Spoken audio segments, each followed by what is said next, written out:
आप सभी को स्वतंत्रता दिवस की हार्दिक शुभकामनाएं। जैसा कि आप सभी जानते हैं, आज के दिन यानी 15 अगस्त को हमारा देश आज़ाद हुआ था। इसके उपलक्ष्य में हम इस दिन को स्वाधीनता या स्वतंत्रता दिवस के रूप में मनाते हैं। इसलिए आज़ादी को सिर्फ राजनीतिक आज़ादी मानना भ्रामक है। स्वतंत्रता का संघर्ष सामाजिक, आर्थिक, सांस्कृतिक, शैक्षिक समग्र आज़ादी का स्वप्न था।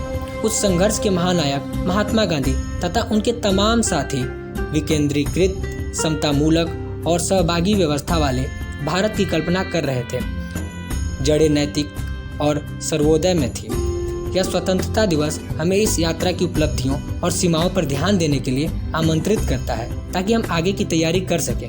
भारतीय जनगण मन उल्लास में है। भारत ने स्वतंत्रता के 75 वर्ष पूरे किए हैं। इन बीते वर्षों में देश ने अनेक सामाजिक, आर्थिक, राजनीतिक एवं सांस्कृतिक उपलब्धियां प्राप्त की हैं तथा लोकतांत्रिक संस्थाएं मजबूत हुई हैं। स्वतंत्र, निर्भीक एवं निष्पक्ष चुनाव कराने वाला निर्वाचन आयोग है। न्यायपालिका, कार्यपालिका, विधायिका में शक्ति का पृथक्करण है। मौलिक अधिकार और कर्तव्य भी संविधान द्वारा परिभाषित है। स्वतंत्र भारत ने देश की रिद्धि, सिद्धि, समृद्धि का संकल्प लेकर अपना काम शुरू किया था। कृषि विज्ञानी डॉक्टर MS स्वामीनाथन के नेतृत्व में हरित क्रांति हुई। इसने भारत की बड़ी आबादी के लिए खाद्यान्न आवश्यकता को पूरा किया।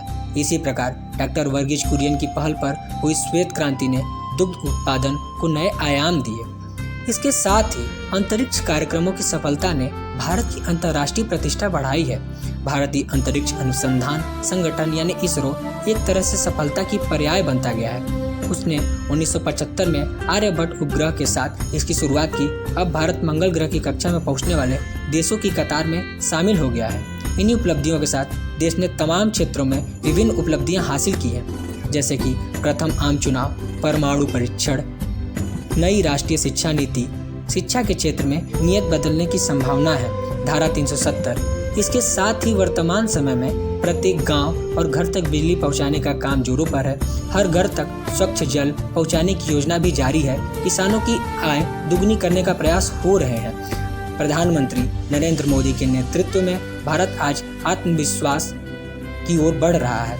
वह 1 nation 1 ration card, 1 nation 1 tax, जीवन की सुगमता से लेकर कारोबारी सुगमता बढ़ी है। अभी भी 1 नेशन 1 इलेक्शन जैसे मुद्दे विचारणीय हैं। आज़ादी के अमृत महोत्सव में हम इंटरनेशनल हिंदू स्कूल के छात्र छात्राएं पोस्टर प्रदर्शनी के माध्यम से अपने देश के 75 वर्षों की उपलब्धियों को दिखाया है। आप सभी को पुनः एक बार स्वतंत्रता दिवस की हार्दिक शुभकामनाएं। धन्यवाद।